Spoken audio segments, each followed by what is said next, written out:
Hello everyone, this is Jenny with craftingwithjenny.com. Thank you so much for joining me today.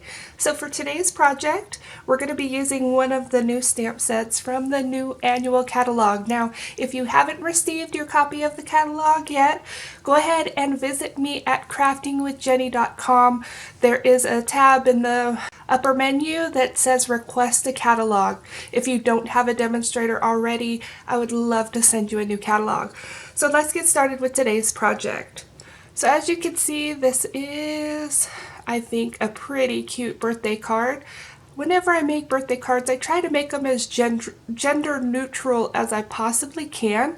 And this design, I've probably made about 50 of these already, so I wanted to show you how to make this card. So today we're going to be using the stamp set called Marquee Messages, and as you can see, it's you can do birthday, you can do you are invited, you could do you are awesome, just a lot of different things that you can do with this stamp set. You're also going to be needing the boho chic embossing folder, and it's going to be the one with the diamonds. I don't know if you can see that. All right, so let me go ahead and pull this card aside.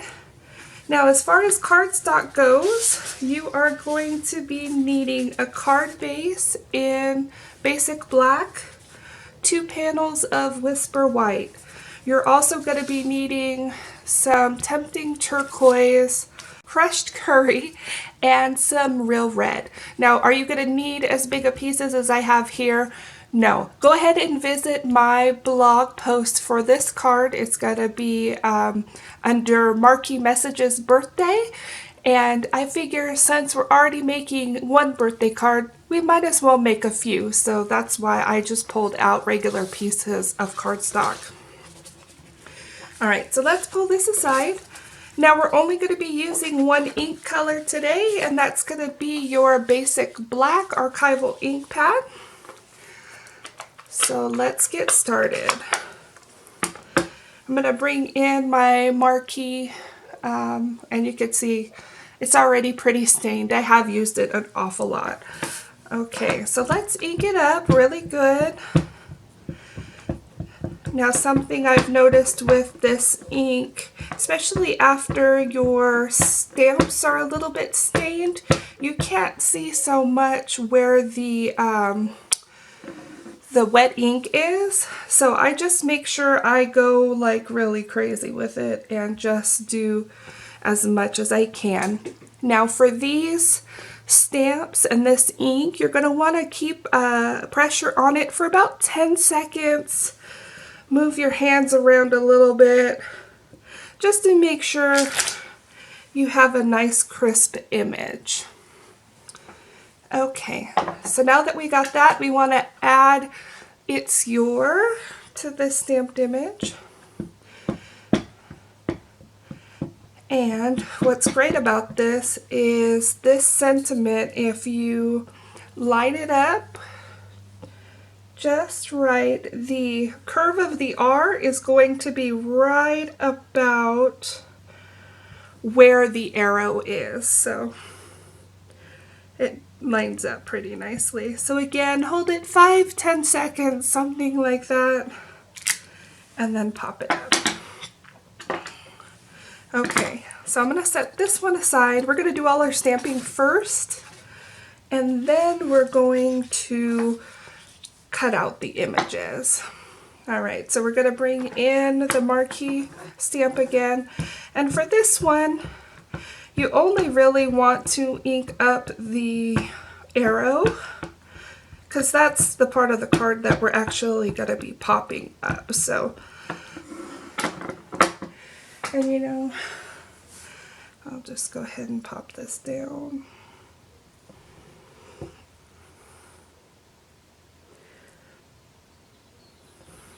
Again, 5-10 seconds. All right, perfect. Okay, and while I'm here, I'm also going to bring in this little Marquee stamp because we're going to stamp out 2 of those to add to the card as well.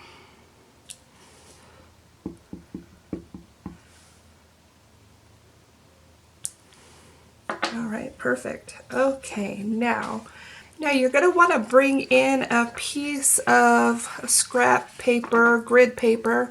I like to keep my grid paper handy for this, because what you're going to be doing is we're going to bring that marquee stamp back, and we're just going to be inking up the bottom.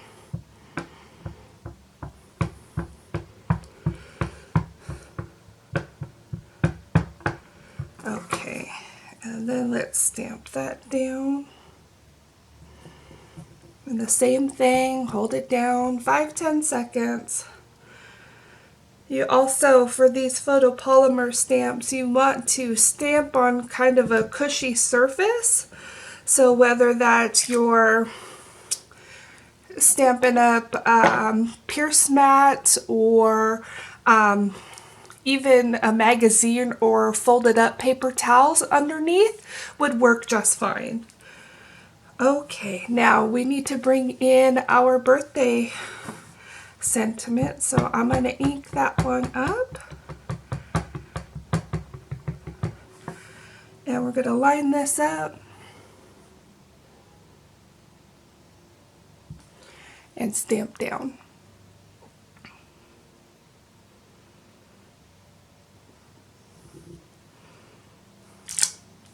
Alright, and voila, perfect. Okay, I'm going to go ahead and close my ink pad because we've pretty much done all the stamping that we needed to do.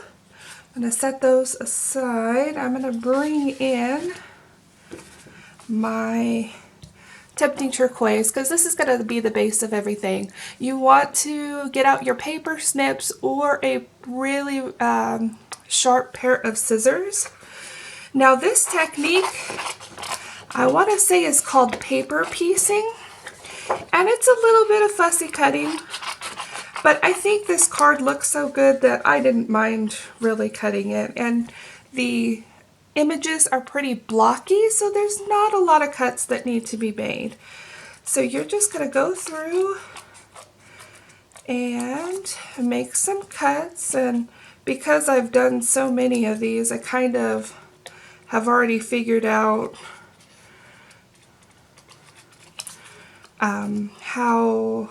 where I need to cut, or how it's the easiest to cut, I guess you could say.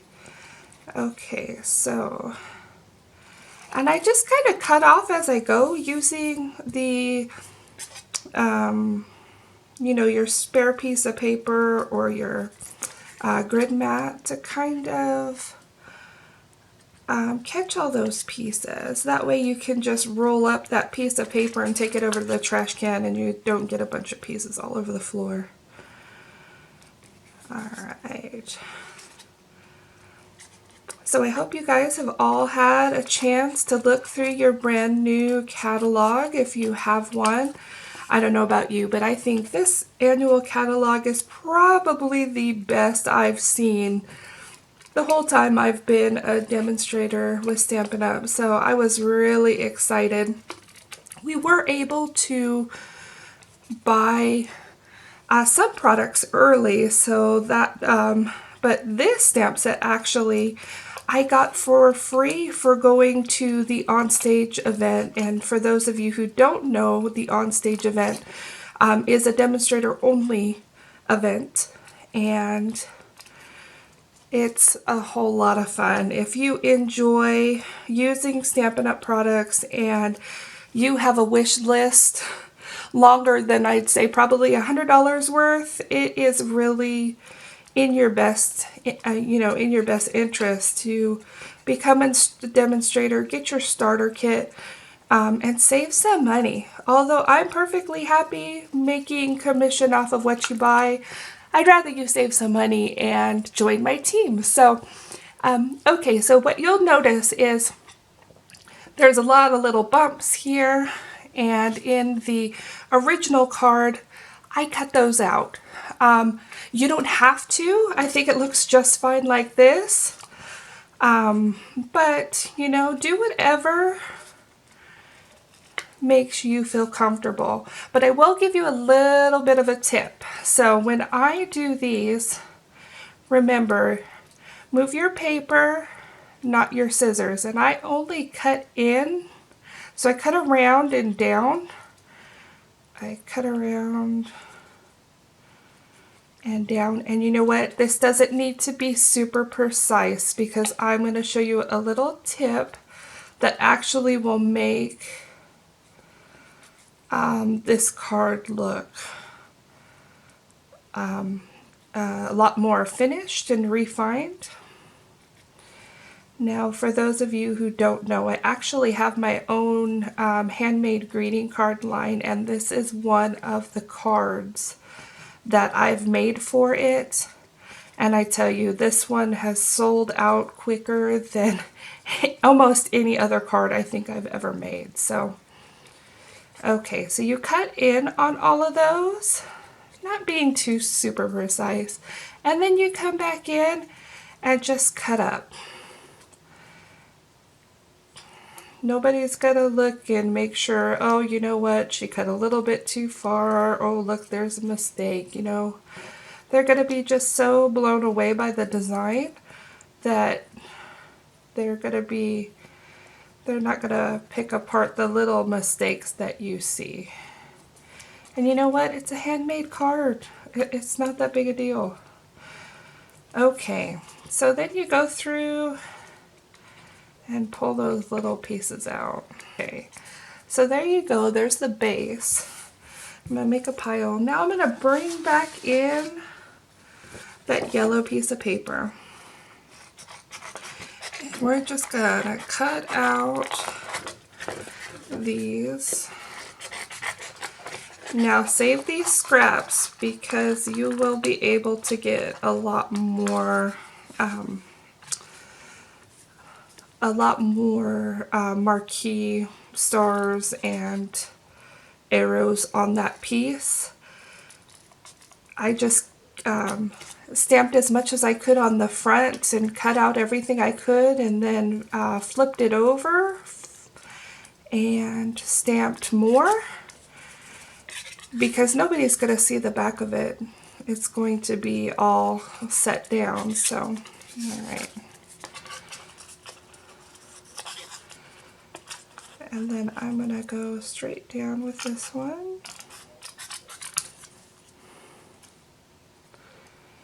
And what I did since I've been making a bunch of these, because they've been selling out so quickly, I have just been stamping them all out, or stamping as many as I could.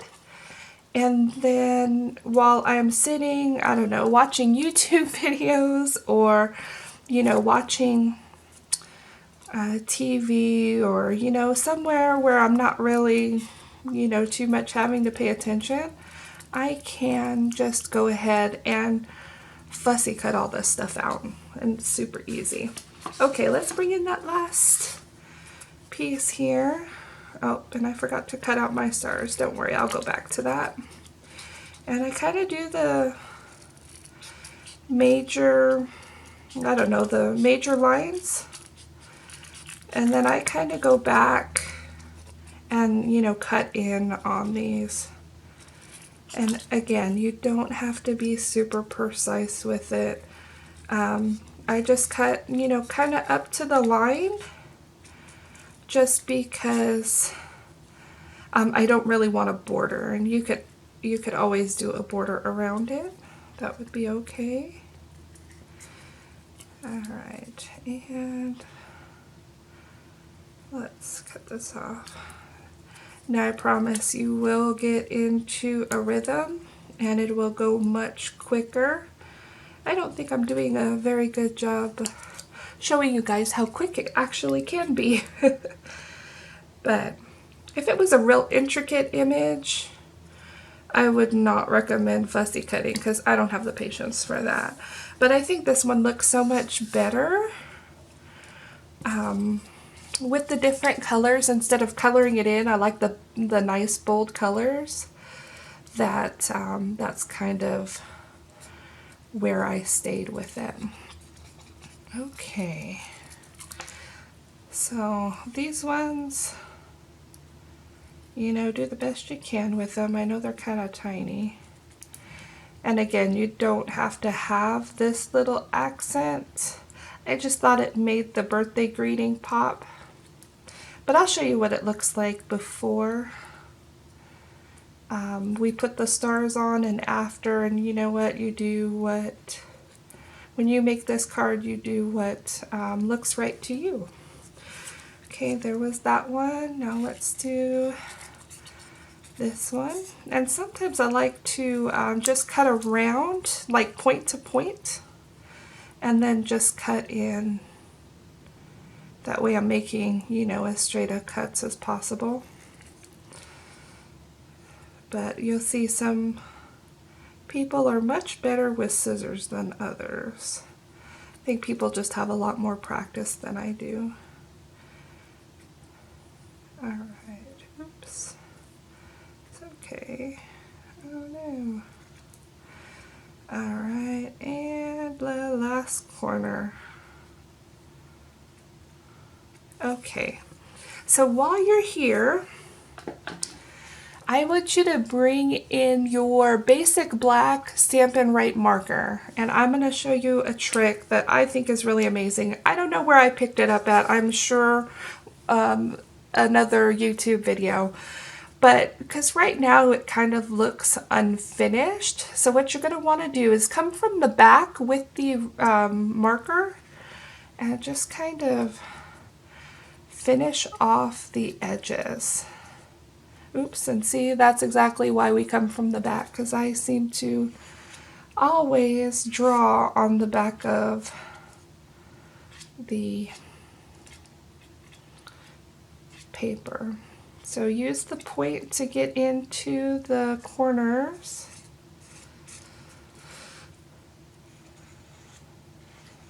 But this is where, you know, it doesn't really matter how crisp you cut. You can always fill it in with black marker and it will look like it was supposed to be done that way. Okay. Alright, now for the sides, I just kind of come in, do the best you can, just lightly touch the marker to them.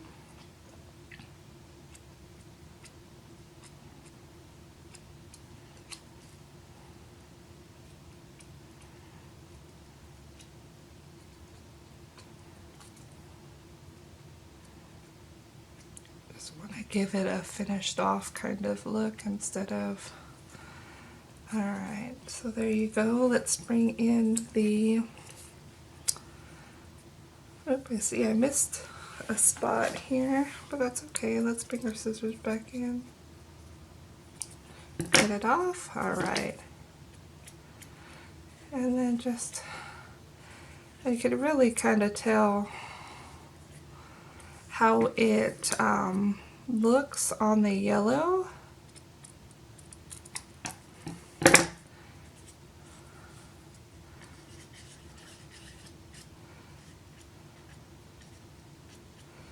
Kind of really gives it that finished off look, like it was almost like cut from black paper. I don't know.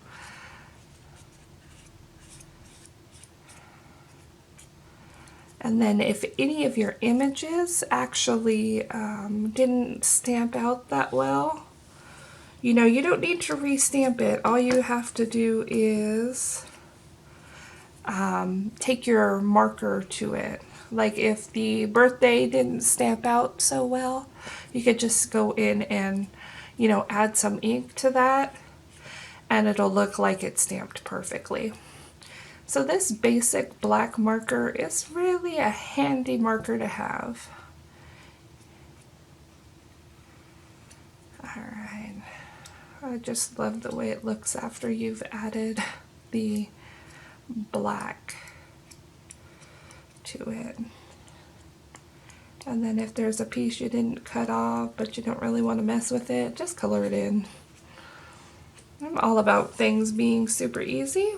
Okay, now let's see if I can pick up this little small one.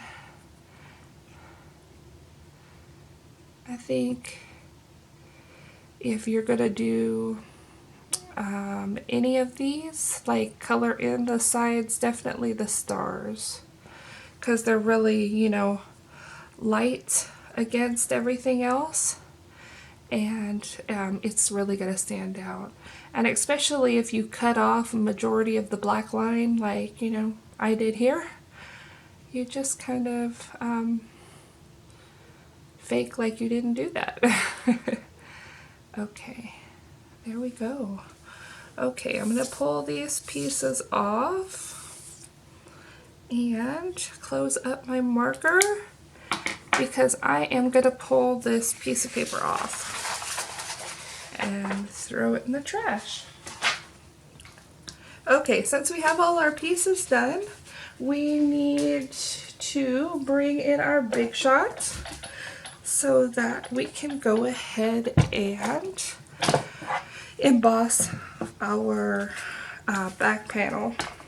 Okay, so I wanted to show you, you guys might have seen in the new catalog, there is a new platform, a new Big Shot platform, and really this one was engineered so it kind of, I don't know if you can see it, but it's kind of a little bit more raised in the middle, because a lot of people were noticing that with the regular platforms they were having problems with it cutting unevenly. So I haven't really used it too much yet with the thin die adapter because I just actually got this in the mail yesterday.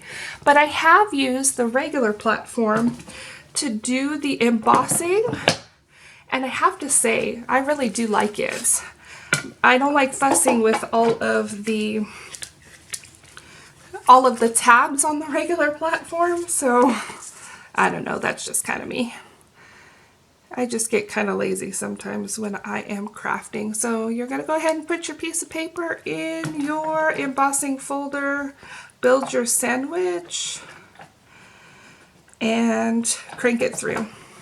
Now I did notice too that this goes through a lot smoother than I think the multi-purpose platform does. So I don't know if that's something that interests you, then this is a good platform to have, but I'll be doing a little bit more reviews, see if it's something that, you know, you actually need to have in your stash. All right, so you'll notice that there are two sides, the kind of raised side and the kind that, I don't know, imprinted side. I am going to go with the kind of smoother side, not the bumpy side.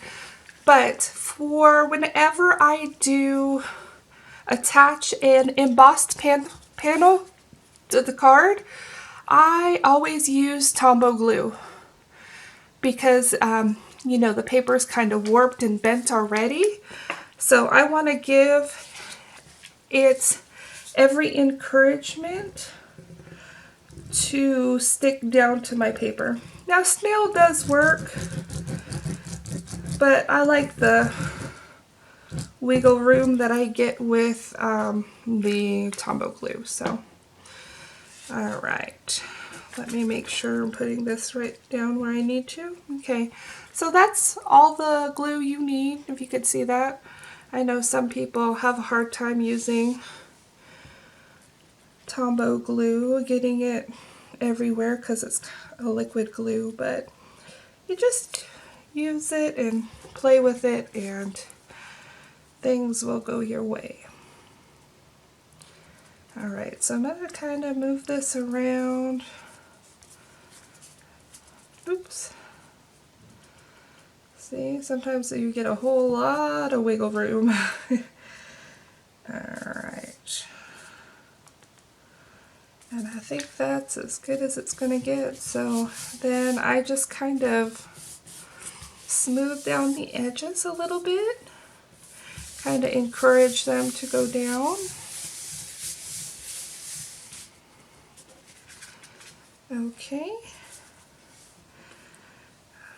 Alright. And then what you're going to want to do is glue down your birthday, a piece of Real Red first. And for this I'm going to use snail, but of course you can use your Tombow if that's what you want to do. And you're just going to start piecing this stuff together. So I've learned it's a little bit easier to just go ahead and line up the marquee and then put the rest of it down like that. Okay, now you're going to want to flip your arrow over and you're going to want to pop this one up on dimensionals. So I think I've been using about 5 just to kind of evenly space it.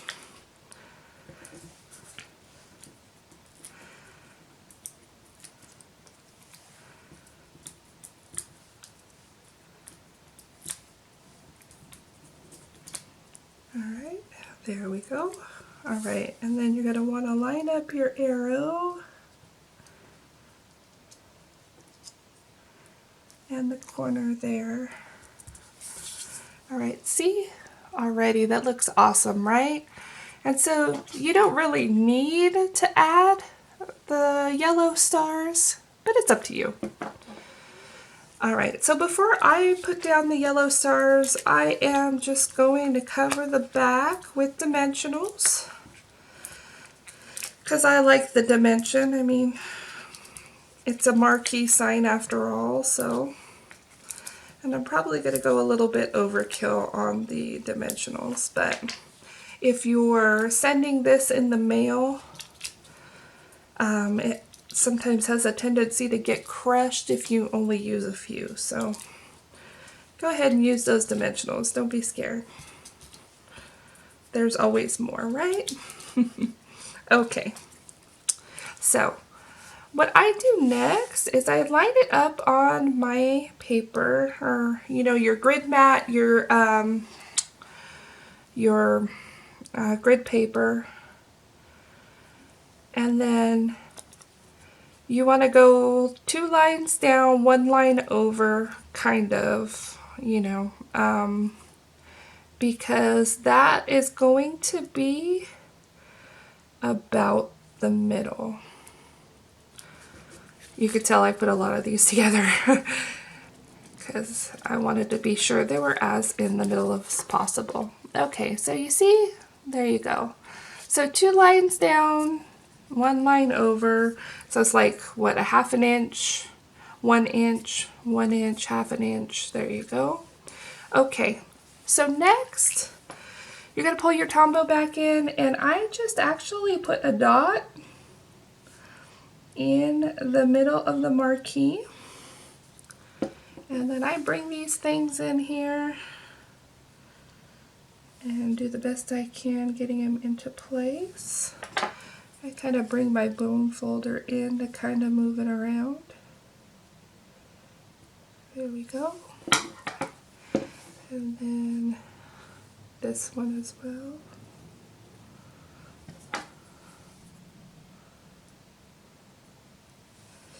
All right.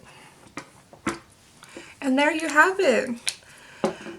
A gorgeous birthday card, perfect for just about anybody. Now again, if you haven't received a new catalog yet, I'd be happy to send you one, so go ahead and visit my blog and request a catalog. If you have any questions on how to make this card or any questions on one of the steps, go ahead and contact me, and I hope that this inspires you to go ahead and make a ton of birthday cards today. Thank you so much for joining me today. Take care. Bye-bye.